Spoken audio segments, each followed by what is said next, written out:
Qala al-musannif rahimahullahu ta'ala wa nafa'ana bihi wa bi'ulumihi fid dharain amin ya rabbal alamin. Kitabus Sholati, bab yang membahas tentang hukum salat. Jadi para jemaah Bapak Ibu yang dirahmati Allah, sampai kita pada pembahasan tentang salat. Setelah sebelumnya di pertemuan yang lalu kita mengakhiri bab taharah dengan pembahasan hal-hal yang diharamkan bagi orang junub, begitu ya. Sekarang kita masuk bab salat.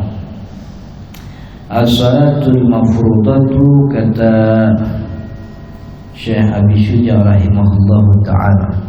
Ini Imam Abi Syuja ini, kitab yang kita pelajari. Imam Abi Syuja ini dulu waktu hidupnya pernah menjadi hakim juga, pernah menjadi hakim di Baghdad. Jadi beliau termasuk yang dikatakan oleh ulama orangnya mu'ammar. Mu'ammar itu umurnya panjang. Jadi Imam Abi Syuja itu umurnya 160 tahun, panjang umurnya. Ketika di Baghdad gitu, namanya Ahmad bin Husain al-Asfihani, aslinya al-Asfihan. Asfihan itu dari kota Asfahan, Asfahan di Iran. Tapi beliau ini aslinya di Baghdad. Asfahan itu ngambil ke kakeknya gitu, jadi ngikutin kakeknya. Emang aslinya asli Isfahan gitu, makanya namanya Ahmad bin Husain al-Asfihani, tapi disebutnya dengan istilah dengan kunyah Abu Syuja. Jadi kalau abu dalam bahasa Arab itu namanya kunyah gitu, itu namanya kunyah. Indonesianya kunyah itu apa ya? Pokoknya kunyah. Nah, kunyah itu termasuk salah satu tradisi Arab dalam rangka memberikan penghormatan kepada seseorang. Jadi orang itu suka kalau dipanggil dengan nama yang dia cinta. Makanya Abu itu setelah Abu biasanya nama anak laki pertamanya gitu. Nabi Muhammad SAW punya kunyah Abul Qasim karena nama anaknya Qasim. Ada Abu Hamid misalnya, karena nama anak pertamanya Hamid. Jadi kalau anak pertamanya perempuan Maryam misalnya, anak keduanya Ibrahim, nanti dia disebutnya kunyahnya Abu Ibrahim sebagai bentuk penghormatan. Nah, kita sebenarnya model begini ini udah punya dan udah terjadi tanpa ada istilah Abu, kita sudah melakukan penghormatan. Karena kebanyakan kita nih kalau di masyarakat sering memanggil nama tetangga kita tuh bukan dengan namanya, tapi dengan nama anaknya biasanya gitu. Ada tetangga kita nama anaknya Rehan, kita panggilnya kan Papa Rehan, kan begitu. Itu juga sama sebenarnya. Jadi nggak usah pakai abu-abuan tuh, kita udah menjalankan inti maksud daripada kunyah tersebut. Kunyah itu maksudnya adalah penghormatan. Dan anak laki itu kan jadi kebanggaan budaya Arab, apalagi kita juga sama kan, anak laki jadi kebanggaan. Makanya orang seneng kalau dipanggil namanya itu dengan nama anaknya gitu. Tapi kan dia bukan anaknya, makanya tambahin Abu. Abu tuh bapak, Abu Ibrahim, bapaknya Ibrahim gitu. Tapi kita udah ngelakuin itu walaupun tidak ada istilah abunya, kan ya. Tetangga kita lewat, kita mamanya Melda mau kemana, kan begitu. Nama anaknya Melda, makanya dipanggilnya mamanya Melda. Kalau bahasa Arab tuh Ummu, kan ya. Kan ada juga yang pakai Abu atau itu kunyah begitu. Jadi itu namanya kunyah. Nama aslinya Ahmad bin Husain, Abu Syuja itu kunyahnya. Tapi tidak mesti anak, karena ada beberapa orang tuh yang kunyahnya bukan nama anak, malah nama yang lain. Contoh, ada sahabat Nabi yang kunyahnya itu bukan nama anaknya, kunyahnya Abu Hurairah. Abu Hurairah itu bukan nama anaknya. Hurairah itu artinya kucing kecil gitu. Jadi Abu Hurairah itu nama aslinya adalah Abdurrahman bin Sakhar. Abdurrahman bin Sakhar. Nama kunyahnya Abu Hurairah. Karena sepanjang hidupnya ini orang ini dikenal sebagai orang yang sangat dekat dengan kucing kecil gitu. Jadi kucing itu bahasa Arabnya hirrah. Kalau kucing kecil Hurairah begitu.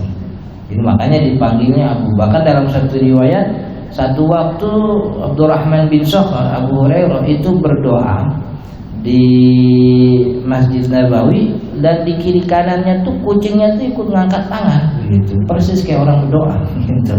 Makanya namanya Abu Hurairah. Sayyidina Ali bin Abi Thalib itu disebut oleh Nabi Muhammad Abu Turab. Abu Turab. Karena Sayyidina Ali itu kalau sujud, sujudnya benar, optimal. Jadi sujudnya itu dengan bentuk yang sangat optimal, palanya ditekan, pantatnya ditinggikan. Maka karena sebab model seperti itu, akhirnya jidatnya tuh jadi banyak debunya, ada pasir-pasir kecil. Itu bahasa Arabnya turab, makanya disebut Abu Turab gitu. Jadi itu kunyah, maksudnya kita ini kagak perlu pakai abu-abuan sebenarnya begitu. Karena abu itu sebenarnya sebagai bentuk penghormatan. Apa yang kita sudah lakukan sekarang itu yang benar itu. Kan ya, nama tetangga kita panggilnya Mama Adam, nama anaknya Adam kan ya. Mamanya namanya Mama Wawan gitu. Papanya Ibrahim. Itu kita sudah menjalankan syariat yang namanya pemberian penghormatan kepada orang lain. Sebaliknya justru kalau pakai abu niatnya buat hinakan juga kagak jadi pahala itu. Orang kelihatan rada kemanjungan dibilang abu. Kalau kayak orang Arab gitu, Arab-Araban, no abu no katanya. Ada orang punya jenggot dikit, no abu kan begitu. Kalau dulu di pesantren ada namanya Abu Naum. Abu itu bapak, Naum itu tidur. Jadi ada santri yang emang tukang tidur, disebutnya Abu Naum gitu. Itu bahasa Arab bener tuh, tapi bukan penghormatan. Malah justru hina itu, menghinakan itu. Maksud saya begitu, ada ibadah dalam syariat memang kita tuh beribadah dengan kalimatnya emang begitu. Emang gak boleh diganti. Kayak baca Al-Quran, kita ibadah begitu. Gak bisa diganti dengan bahasa Indonesia, ayat Al-Quran gitu. Tapi ada syariat yang kita kagak mesti pakai Arab-Araban begitu. Emang syariatnya tuh kagak ngurusin bahasanya, yang penting intinya begitu. Kayak orang contoh salah satunya kan sebelum sholat tuh biasanya imam ngucapin tuh sawu sufufakum. Syariatnya tuh bukan pada kalimat sawu sufufakum. Syariatnya tuh ada pada merapikan barisan shaf, memberikan instruksi kepada jamaah untuk merapikan shaf begitu. Maka kalau imam ngomongnya pakai bahasa Arab, makmumnya kagak paham kan juga sia-sia akhirnya gitu. Sawu fasih banget dia bahasa Arabnya, sawu sufufakum fa inna taswiyatas sufuf min tamam. Tapi makmum kagak ada yang ngerti. Imam ngomong apaan sih tuh gitu.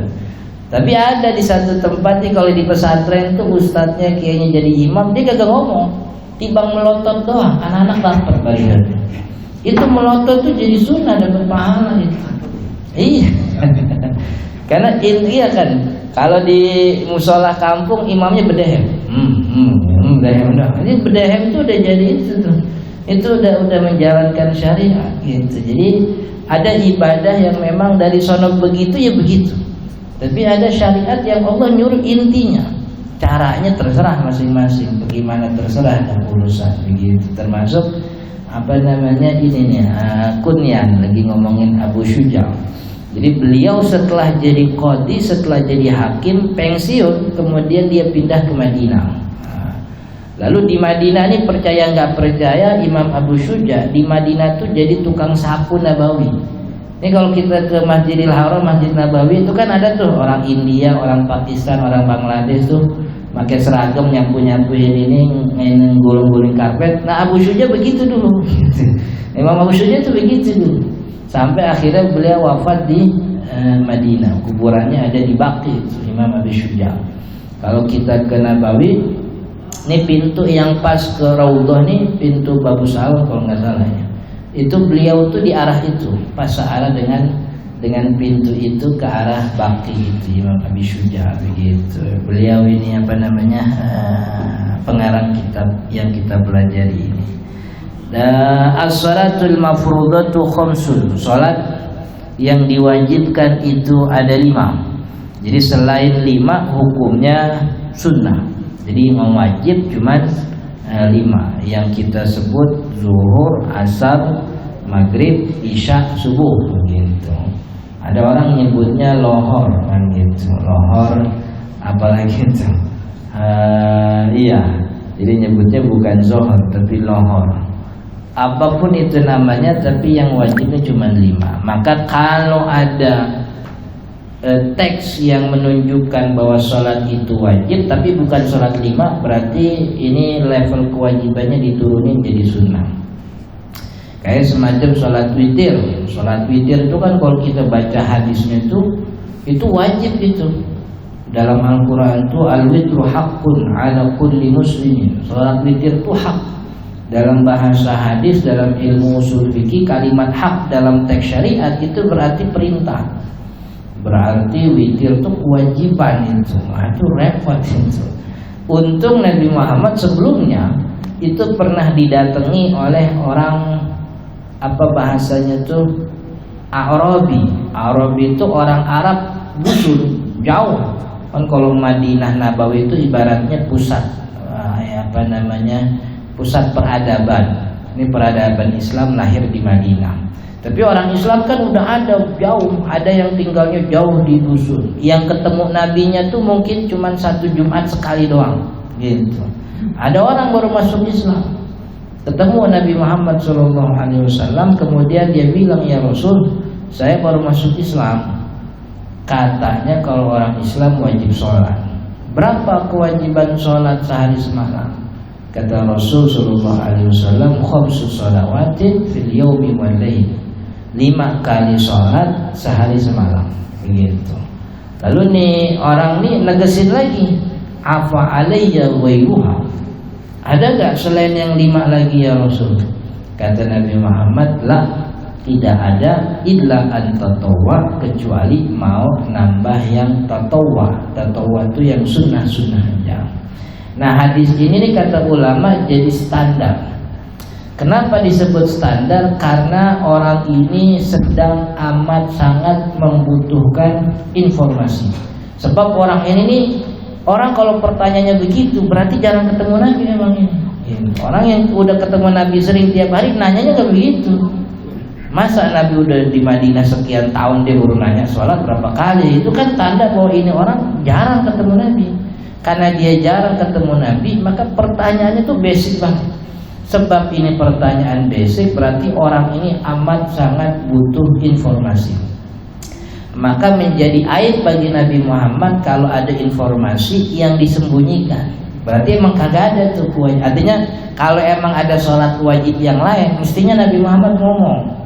Karena orang ini bakal pulang jauh ke kampungnya, nggak ada nabinya, maksudnya nabinya jauh, bingung, nggak bisa nanya siapa-siapa.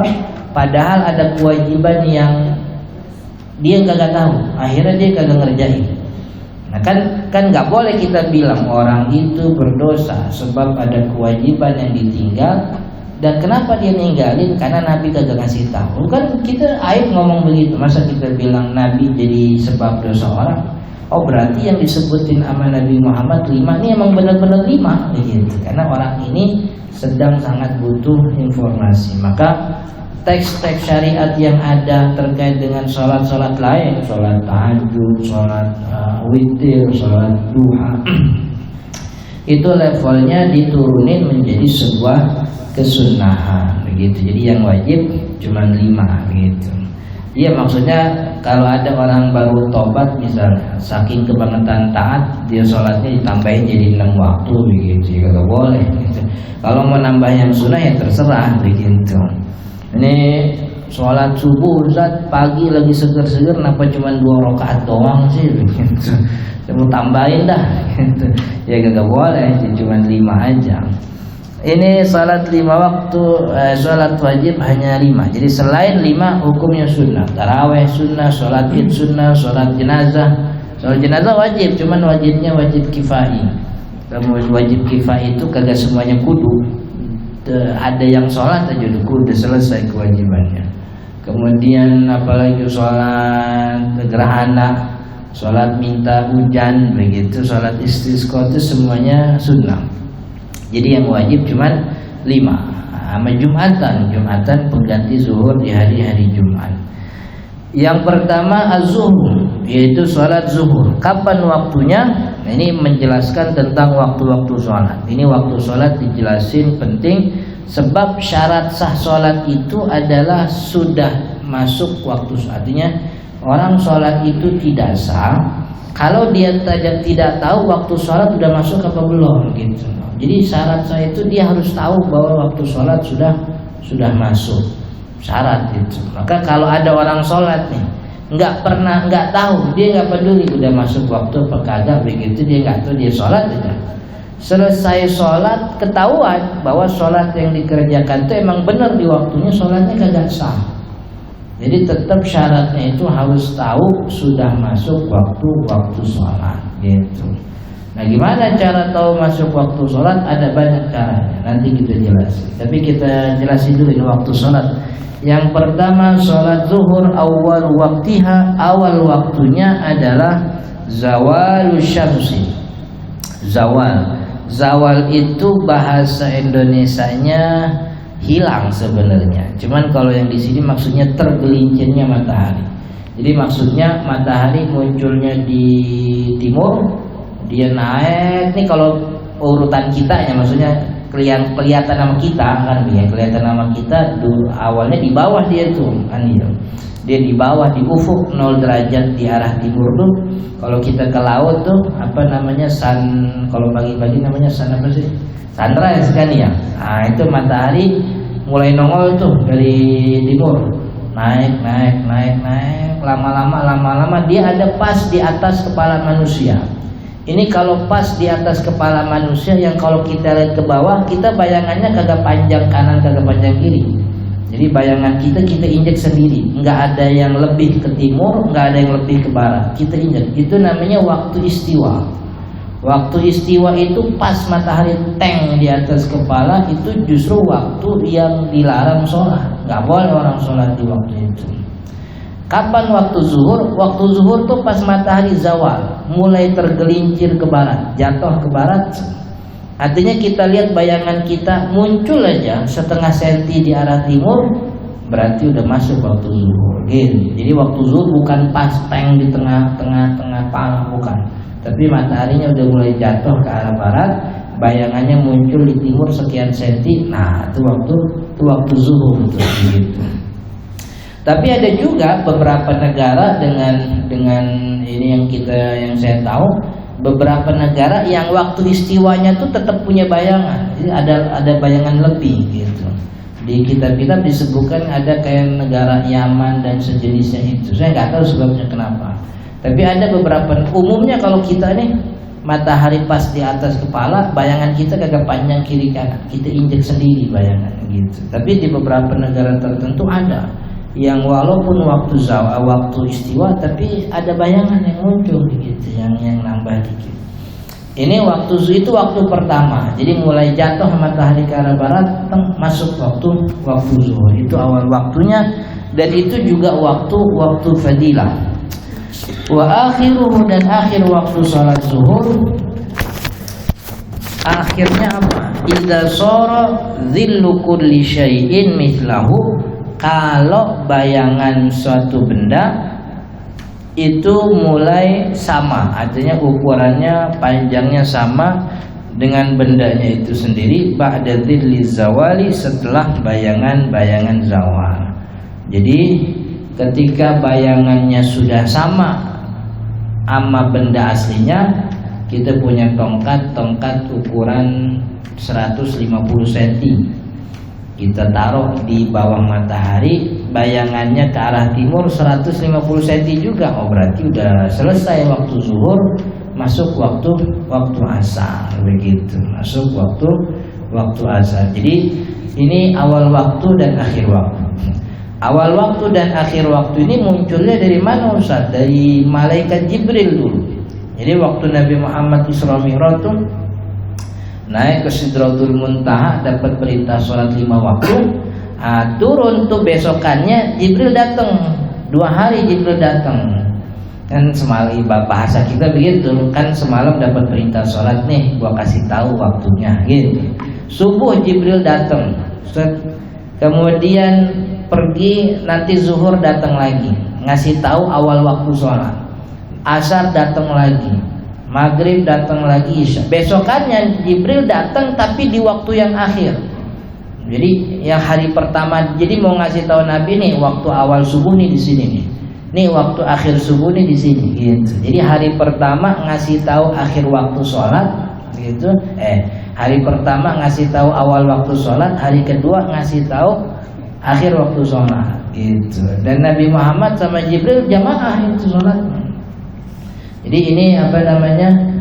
Ini kemudian muncul waktu sholati dari Jibril alaihissalam yang memberikan informasi kepada Nabi Muhammad tentang awal dan akhir waktu sholat. Makanya dikatakan awal waktu zuhur itu ketika matahari mulai tergelincir, akhir waktu zuhur ketika bayangan benda sudah sama dengan benda aslinya.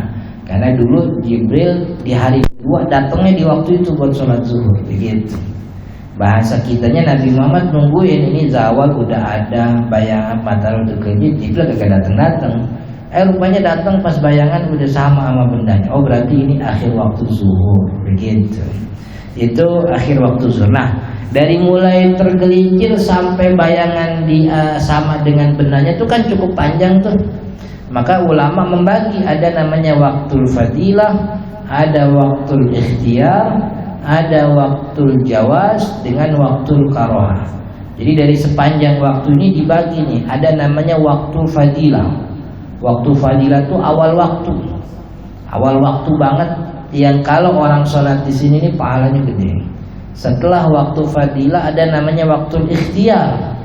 Ikhtiar nih semi fadilah lah begitu, bahasa gitu. Ya cakep sih, cuman nggak kayak fadilah yang pertama. Kemudian yang ketiga waktu jawaz. Waktu jawaz ini ya boleh lah.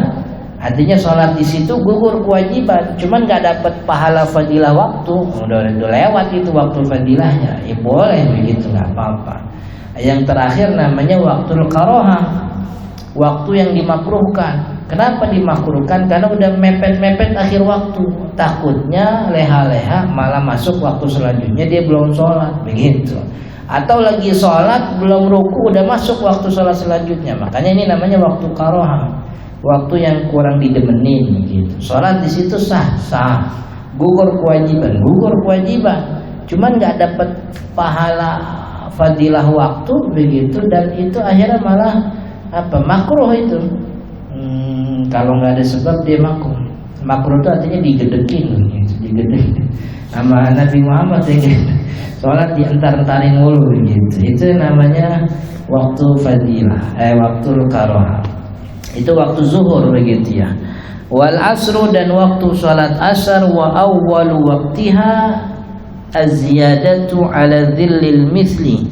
Awal waktu sholat asar adalah az-ziyadatu, ada tambahan bayangan, ala dhillil misli, daripada bayangan yang sama. Bayangan maksudnya kan tadi zuhur tuh akhirnya ketika bayangan sama panjang seperti bendanya gitu.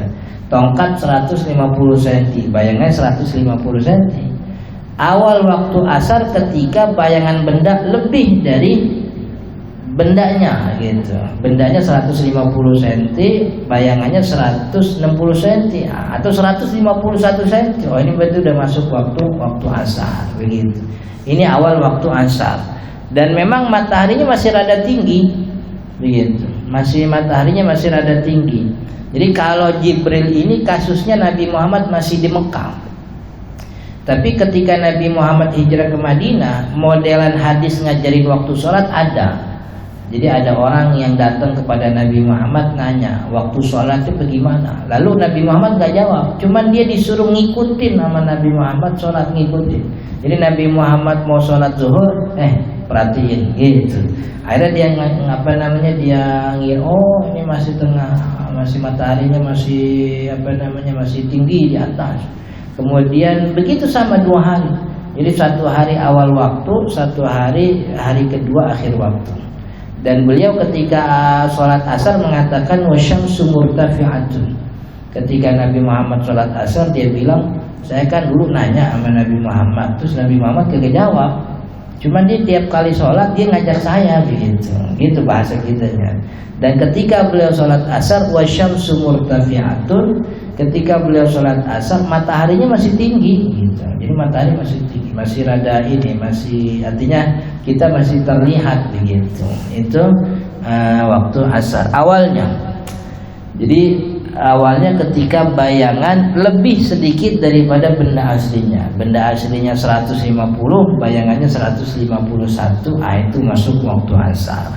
Wa akhiruhu, dan akhirnya fil ikhtiyari, akhir waktu asar, fil ikhtiyari, di waktu yang ikhtiar, ila dhillil mislaini, sampai ini bukan akhir waktu asar, akhir waktu ikhtiar.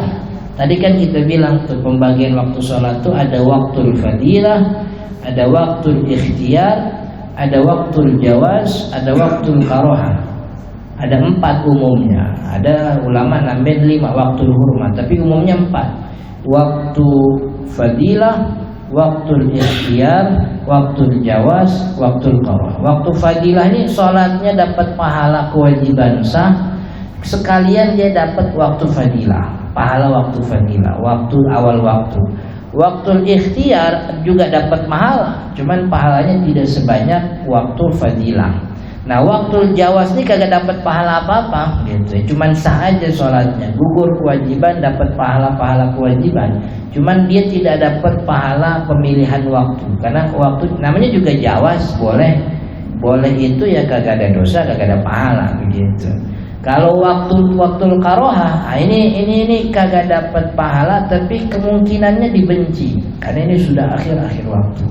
Nah, waktu asar, akhir waktu ikhtiar, nih waktu yang kedua, akhirnya itu ila zillil mislaini, kepada ketika bayangan sudah 2 kali bendanya. Kalau bendanya itu 150, berarti bayangannya 300 cm. Itu selesai itu waktu ikhtiar. Waktu ikhtiar itu artinya waktu biar dapat pahala waktunya udah gak ada gitu. Udah masuk waktu jawaz itu.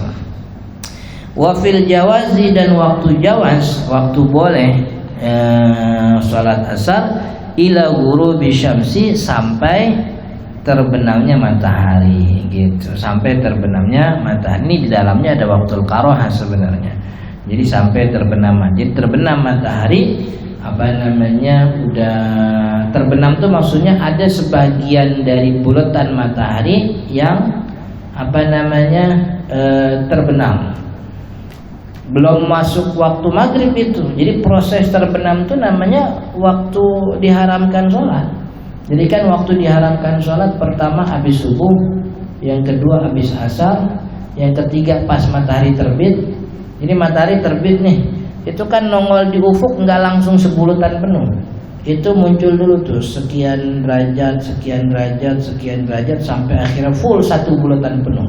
Nah, proses itu terbit ketika udah nongol matahari, selesai waktu subuh. Tapi ketika nongol ini bukan waktu sholat apa-apa, justru waktu diharamkan sholat. Naik dulu dia sampai muncul di atas ufuk 0 derajat bulatan penuh, baru tuh orang boleh sholat. Termasuk sholat yang kita sebut dengan istilah sholat isyraq. Jadi sholat isyraq itu bukan pas benar-benar terbit, tapi pas matahari udah mulai nongol di atas ufuk. Jadi kalau kita nggak tahu ya sekarang bisa apa enggak ya.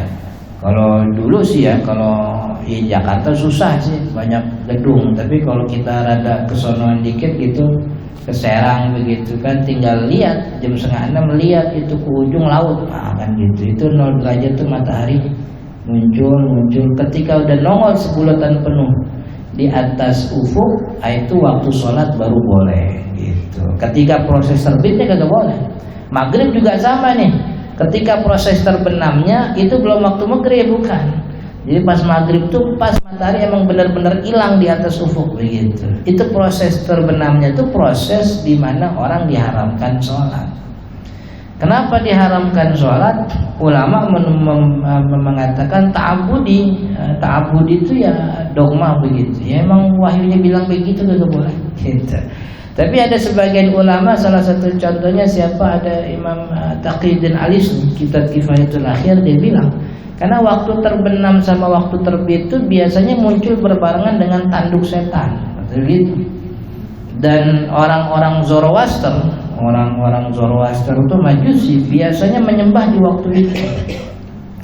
Maka biar kagak sama, jangan kita sholat di waktu itu, begitu. Makanya diharamkan tuh sholat di waktu tersebut, begitu. Jadi ketika terbenam selesai waktu asar, tapi maghrib belum datang. Ntar maghrib pas benar-benar, tapi ini proses nongol matahari sama terbenam matahari sampai benar-benar habis itu kan proses sebentar, paling berapa menit doang begitu kan ya. Sama kayak pas matahari tank di atas kepala tuh sampai dia tergelincir tuh sebentar kan begitu, paling berapa menit doang gitu. Tapi walaupun itu tetap tidak boleh takbiratul ihram untuk sholat sunnah di waktu terlarang tersebut. Wal maghrib, dan waktu maghrib, wa waktuha, waktunya wahid. Nah ini pandangan yang di Indonesia kurang populer. Waktu maghrib tuh waktunya cuma satu, artinya nggak ada awal waktu, nggak ada akhir waktu. Ntar kita jelasin. Waktunya itu cuma satu, nggak ada awal, nggak ada akhir. Kapan itu waktunya? Wa huwa ghurubu syamsi, ketika matahari sudah terbenam. Wa bimiqdarin ma yu'adzinu wa yatawaddu, dan seukuran, jadi ketika matahari terbenam kemudian seukuran orang azan kira-kira berapa menit? Katakanlah 5 menit. Kalau bocah azan 2 menit beres gitu. Tapi kalau muazin yang cakep kan bisa 5 menit gitu. Umumnya sih 3 menit kebanyakan gitu. Jadi sekedar orang azan, kemudian dia berwudu, wa yasturul aurah, dia pakai pakaian yang nutupin auratnya, wa yuqimus shalah, kemudian mendirikan salat, wa yusalli khamsa raka'atin, lalu ditambah salat 5 rakaat. Itu waktu maghrib segitu doang. Ini kata Imam Abi Syuja. Jadi waktunya ketika terbenam seukuran orang azan 3 menit, seukuran tambah orang wudu 3 menit, 6 menit. Kemudian orang pakai baju nutup aurat 5 menit kayaknya kan ya. Jadi udah 9 menit tuh. Kemudian 12 menit kan ya, 11 menit. Kemudian dia mendirikan sholat 3 menit dah begitu, 4 menit, udah 15 menit. Wa yusalli khamsa rakaat, tambah 5 rakaat. 5 rakaat tuh kalau 1 rakaat semenit atau 2 menit ya 10 menit. Berarti waktu sholat maghrib itu cuma 20 menit doang gitu, kira-kira begitu. Nah ini pandangan yang muncul ada di kalangan ulama-ulama Syafi'i sebab hadis Jibril. Jadi ternyata Jibril yang turun setelah Isra Mi'raj itu, maksudnya datang ke Nabi Muhammad ngejelasin waktu sholat. Kalau waktu subuh datangnya 2 waktu, artinya hari ini jam segini, besokannya beda. Zuhur jam segini, besokannya beda. Cuman kalau maghrib datangnya cuman waktu itu doang, sekali itu. Jadi hari pertama datangnya jam segitu, hari kedua datangnya jam segitu juga. Maka sebab hadis Jibril ini kata ulama, ini berarti waktu maghrib itu cuman satu, nggak ada awal waktu, nggak ada akhir waktu, mepet begitu. Untung ulama beda pendapat begitu. Kalau ulama satu pandangan soal waktu maghrib, orang Jakarta gak ada yang sholat maghrib gitu. Nggak ada yang bisa gitu. Orang di busway lama banget kan begitu. Mana di depan jalanan lagi dicor lagi, nggak macet jalan kagak jalan-jalan gitu. Untung ternyata hadis Jibril ini terjadi ketika Nabi Muhammad di Mekah, masih di Mekah. Sedangkan ketika Nabi Muhammad di Madinah, kasusnya tadi itu ada orang yang nanya tentang waktu sholat, Nabi Muhammad kagak jawab, tapi Nabi Muhammad nyuruh ngikutin sholatnya Nabi. Jadi setiap Nabi mau sholat diajakin, sholat jam segini. Sholat jam segini. Nah ternyata di hadis riwayat Imam Muslim ketika Nabi Muhammad di Madinah, orang itu diajarkan waktu maghrib 2 kali. Jadi satu waktu di awal waktu, yaitu ketika matahari terbenam. Yang kedua, hari kedua Nabi Muhammad sholat maghribnya ketika langit gelap gulita. Artinya kan ketika terbenam matahari itu masih nyisain mega merah. Kalau di Jakarta jangan gak usah nyari, nggak ketemu mega merah. Coklat semua kita sekarang gitu, nggak ketemu. Nggak ada. Dulu kan kita juga subuh nih, subuh jam 3:30 masih lihat gitu. Ada yang namanya fajar kadhib kan ya. Kita kelihatan itu. Sekarang udah gak kelihatan gitu. Mungkin kita ke daerah mana baru kelihatan gitu. Itu mega merah masih ada. Sampai kemudian mega merah hilang, Nabi Muhammad sholat maghrib di akhir waktu di mana mega merah sudah mulai menghilang. Oh berarti ini waktu akhir maghrib. Makanya kata ulama yang mu'tamad ternyata dalam pandangan Syafi'i adalah waktu maghrib ada 2, ada awal ada akhir. Awalnya terbenam matahari, akhirnya ketika mega merah mulai menghilang begitu. Nah ketika mega merah hilang, full ini langit gelap gulita, barulah di situ kemudian masuk waktu isya begitu. Wal isya'u awwal waqtiha idza ghaba syafaqul ahmar. Waktu isya adalah awal waktunya idza ghaba asyafaqul ahmar, ketika mega merah hilang. Wa akhiruhu, dan akhir waktu isya al-ikhtiyar, fil ikhtiyar, waktu ikhtiyar tadi ya. Waktu ikhtiyar itu waktu yang kedua, ini masih dapat pahala. Ila sulusil laili, sampai sepertiga malam. Jadi sampai malam bagian ketiganya begitu. Jadi kalau malam kan mulainya maghrib jam 6. Sekarang subuh udah normal nih jam 4:30 kan. Gitu kan dulu sempat subuh sampai jam 5 kurang seperempat. Nanti Desember subuh jam 4 tuh, jam 4 lewat 5 lewat 2 gitu. Ini kan 4:30, berarti kalau jam 6 sampai jam 4:30 kan kira-kira berapa jam tuh? 7 jam ya, 7 jam. Ini 7 jam bagi 3 aja. Bagi 3. Jadi bagian pertama ini sepertiga pertama, sepertiga kedua, sepertiga ketiga. Jadi waktu isya itu waktu ikhtiar itu berakhir di awal sepertiga terakhir. Jadi sepertiga terakhir itu kira-kira jam 2-an. Nah, itu waktu ikhtiar isya itu selesai di situ. Wa fil jawazi, dan waktu jawaznya, waktu bolehnya, waktu di mana tidak ada fadilah waktu, tidak ada dapat fadilah waktu, itu dari mulai itu sepertiga masuk sepertiga pertama, sepertiga terakhir, ila tulu'il fajri, sampai terbitnya fajar asani. Fajar asani itu maksudnya sholat subuh begitu. Jadi ini waktu, artinya orang pulang kerja capek langsung rebahan tidur, sholat isya belum, nanti bangun-bangun jam 2:30 dia boleh sholat isya gitu. Ya waktu isya sholatnya sah, tapi dia tidak dapat fadilah atau tidak dapat pahala kefadilahan waktu. Cukup pahala kewajiban, gugur kewajibannya, sah sholatnya, tapi tidak mendapatkan fadilah waktu. Wasubuh, dan sholat subuh ini waktunya wa awwalu waqtiha, awal waktunya tulu'ul fajri tsani, terbitnya fajar yang kedua. Jadi fajar ada 1 ada 2. Fajar 1 itu disebut fajar kadhib, fajar dusta. Jadi bentuknya itu kayak ini vertikal. Jadi dari ufuk ada sinar putih ke arah atas, itu bentuknya vertikal, putih sinarnya. Tapi itu habis itu gelap lagi, itu namanya fajar kadhib, itu fajar pertama. Itu biasanya tuh ya kalau sekarang jam 3-an, jam 3:30 begitu. Kalau fajar yang kedua, fajar shadiq, itu cerahnya tuh bukan vertikal tapi cerahnya horizontal gitu. Ini kayak gini susah lagi ngelihatnya. Di Jakarta susah. Tapi kalau dulu sempat kita gitu, kita apalagi kita di pesantren begitu, sempat ngelihat yang kayak gitu-gitu tuh bisa. Kalau sekarang nggak bisa di Jakarta nih. Soalnya ngebul Jakarta tuh dari pagi sampai pagi lagi ngebul. kagak berhenti. Wa akhiruhu, dan akhir waktu sholat subuh fil ikhtiyari, waktu ikhtiar itu mulai selesainya ilal isfar, ketika langit mulai menguning. Langitnya mulai menguning tapi matahari belum nongol. Nah, itu waktu ikhtiar selesai itu di situ. Waktu ikhtiar selesai. Wa fil jawazi, setelah itu masuk waktu jawaz, waktu boleh, dan waktu boleh itu selesainya ila tulu'i syamsi, sampai terbit matahari.